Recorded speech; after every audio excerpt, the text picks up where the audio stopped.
Welcome to Music History Monday for July 29th, 2024. I'm Bob Greenberg, and the title for today's podcast is Cass Elliot and the Making of an Urban Legend. If you haven't already, please consider joining me on my subscription site at patreon.com/RobertGreenbergMusic, where I blog, vlog, podcast, pontificate, review, and bloviate 4 to 6 times a week. We mark the death of Cass Elliot on July 29, 1974, 50 years ago today, in an apartment at number 9 Curzon Street in London's Mayfair district. Born on September 19, 1941, she was just 32 years old at the time of her death. Brief biography. Cass Elliot was born Ellen Naomi Cohen in Baltimore, Maryland. According to her biography, quote, all 4 of her grandparents were Russian Jewish immigrants, unquote. Now, parenthetically, I grew up hearing that all 4 of my great-grandparents were likewise from Russia, which created a misunderstanding that I carried around with me until my 20s. As it turns out, in this case, from Russia actually means from the Pale of Settlement, that part of the western region of the Russian Empire where Jews were allowed to live. Today, the territory that encompassed the Pale includes all of Belarus and Moldova, much of Ukraine and Lithuania, part of Latvia, and only a small area of what is today the Western Russian Federation. It was while she was in high school that Ellen Cohen was bitten by the musical theater bug and began calling herself Cass Elliot. Ms. Elliot's parents fully expected her to go to college, so we can all imagine their surprise when she dropped out of high school just before graduation and moved to New York City, there to pursue her dream to be an actor. Cass Elliot's acting career never quite got off the ground.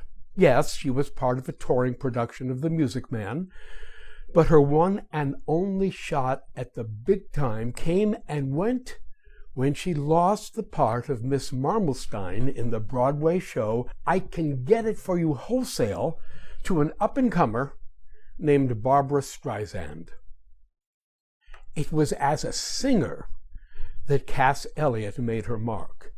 She had a clear, strong, distinctive voice and a charismatic stage presence to go along with her 300-pound figure. In 1963, she helped form a progressive folk trio called the Big Three, which recorded 2 albums and appeared on The Tonight Show, Hootenanny, and The Danny Kaye Show. In 1964, the Big Three became a quartet called the Mugwumps. Finally, in 1965, Cass Elliot and fellow Mugwump member Denny Doherty joined the husband-wife team of John and Michelle Phillips to become the Mamas and the Papas. The Mamas and the Papas quickly made the big time, and Cass Elliot was, more than any other member, the public face of the group. By the way, she hated being called Mama Cass. By the time the group officially disbanded in 1971, Cass Elliot had already embarked on what soon enough became a spectacularly successful solo career.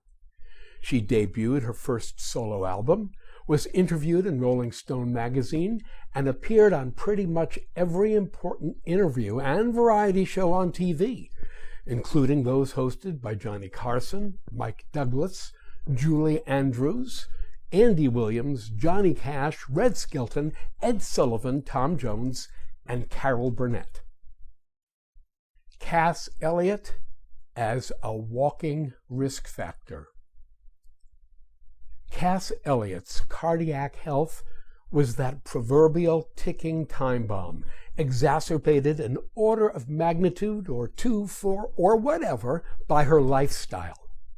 That lifestyle included a heavy use of recreational drugs, including, on occasion, heroin, alcohol, smoking, a complete lack of exercise, and a pro-inflammatory diet, meaning a diet consisting primarily of sugar-added foods and sugared drinks, dairy fat, processed meats, and fried foods. All of this contributed to making her morbidly obese. For our information, a person is considered morbidly obese if they weigh 80 to 100 pounds above their ideal body weight. Cass Elliot was 5 feet 5 inches tall and at her heaviest weighed close to 300 pounds. The ideal weight range for a young woman her height is between 113 and 138 pounds. Elliot's weight had always been a problem, personally and professionally. She did her best to make light of it, and her smile and self-effacing sense of humor charmed everyone she met. But that sense of humor masked the emotional pain of literally not fitting in. John Phillips initially didn't even want her in the Mamas and the Papas because he said, quote, Cass was too fat to even be considered, unquote. And she was constantly being advised by booking agents and producers to lose weight. Consequently, Ms. Elliot regularly went on crash diets during which she'd rapidly lose as much as 100 pounds, only to gain it back almost immediately. Such so-called yo-yo diets are, in many ways, even more dangerous than obesity itself. Referring specifically to Cass Elliot, Gabe Baron Merkin, MD, writes, quote, losing and gaining weight repeatedly can cause heart failure, which means that your heart is too weak to pump blood through your body. Every time that you lose weight, you lose fat and muscle. If you don't exercise regularly, every time you regain the lost weight, you regain only fat. So with each yo-yo cycle, your heart muscle grows smaller and weaker until eventually the heart becomes too weak to pump enough oxygen to the brain. Then the person stops breathing and dies, unquote. On April 22nd, 1974, Cass Elliot was to appear on The Tonight Show starring Johnny Carson. She spent the weeks prior to her appearance on a crash diet, fasting for days at a time, and managed to lose close to 100 pounds. She was in Carson's green room, just about to make her entrance on stage, when she collapsed. Whisked to the hospital, Cass Elliot was all too quickly, much too quickly released. When she made her rescheduled appearance on The Tonight Show 15 days later, on May 7th, 1974, she told Carson that the incident was a case of simple exhaustion. Would that it was so. London.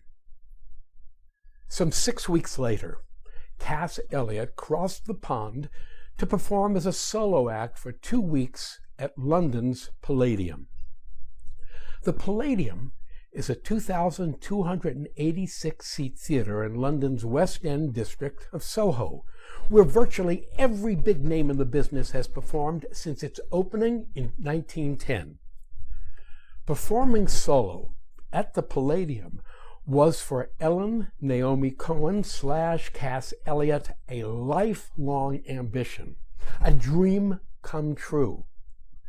When she received a standing ovation on the last evening of her engagement, Saturday, July 27th, she could not contain her elation. She called her old friend from the Mamas and the Papas, Michelle Phillips, quote, during which Elliot cried from happiness over her success at the Palladium, as Phillips has stated in numerous interviews, unquote.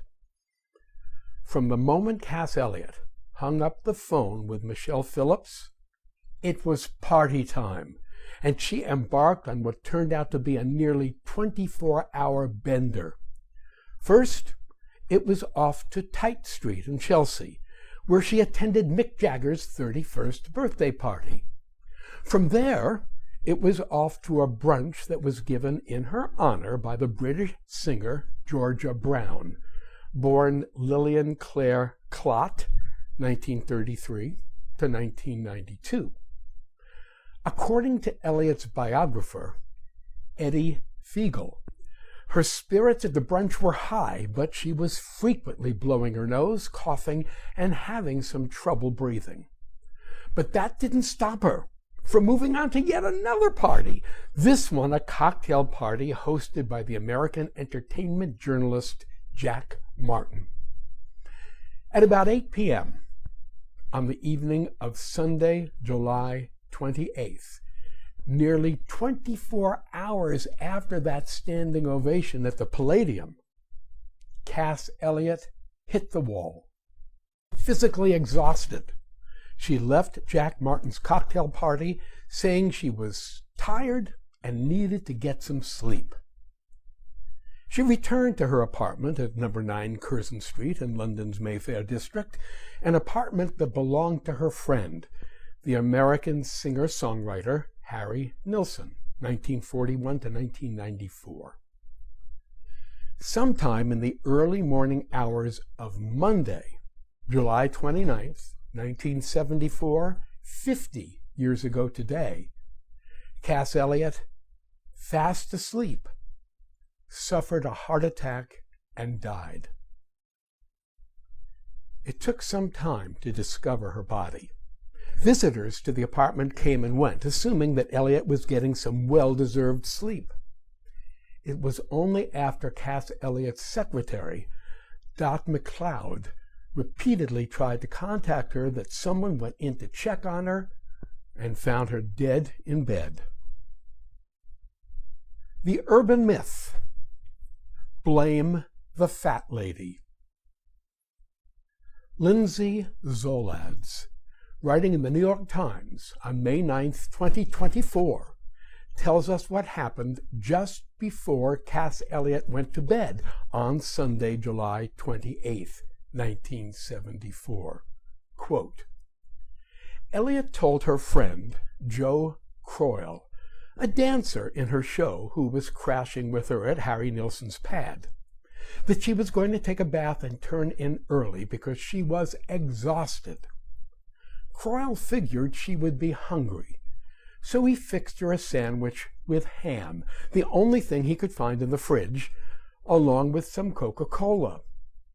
The ham sandwich, the cruelly cartoonish symbol that would come to define Elliot, was actually a gesture of care, a friend making her a meal she never got to enjoy, unquote. A cruelly cartoonish, fat-shaming symbol that ham sandwich did indeed become.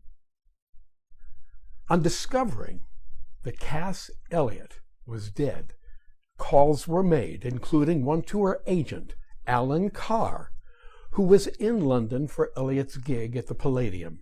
He rushed over to the apartment. Meanwhile, word of Elliot's death traveled fast, and it quickly reached the newsroom of The Hollywood Reporter. Among the staff in the office when the info came through was a reporter named Sue Cameron, who just happened to be a friend of Elliot's. Cameron later remembered, quote, I kicked into professional mode and said, no one else is going to write her obituary. I'm going to do it, unquote. Cameron immediately got on the phone and managed to track down Alan Carr, Cass Elliot's manager, who was still there in Harry Nelson's apartment. Both reporter and agent, Sue Cameron and Alan Carr, assumed that Cass Elliot's sudden death had been caused by a drug overdose. In 2020, Cameron recalled Carr as saying, quote, "Oh, wait, I see a half-eaten ham sandwich on the nightstand. That's good. You tell everybody that she choked on a ham sandwich. Do you understand me? And I did it because I wanted to protect Cass," unquote. Just like that, Alan Carr and Sue Cameron decided that there was less shame in a woman who was mocked for her weight, choking to death on a ham sandwich, than there was in a drug overdose. Cameron quickly came to regret her part in creating the urban myth surrounding Cass Elliot's death. Quote, "What a terrible thing. Of all the things I've done, this ham sandwich has followed me my entire life," unquote. The well-known English forensic pathologist Keith Simpson conducted Cass Elliot's autopsy. The cause of death was a heart attack. There were no drugs found in her system. But by the time those autopsy results were announced, the ham sandwich lie had taken deep root. Painful ironies. Michelle Phillips, of the Mamas and the Papas, did her best to put a positive spin on Elliot's death. Perhaps her spin works for you, though for me, it simply deepens the awful irony of Elliot's terribly premature death at the age of 32. Quote, "It was just so unbelievable that she died on the night that she had called me and been so happy and so fulfilled. It was wonderful for her that she had made that leap from Mama Cass to Cass Elliot. And I do know this one thing. Cass Elliot died a very happy woman," unquote. Thank you. To sample and download one or all of my many courses on subjects musical produced by the Great Courses / The Teaching Company, please visit my website at robertgreenbergmusic.com.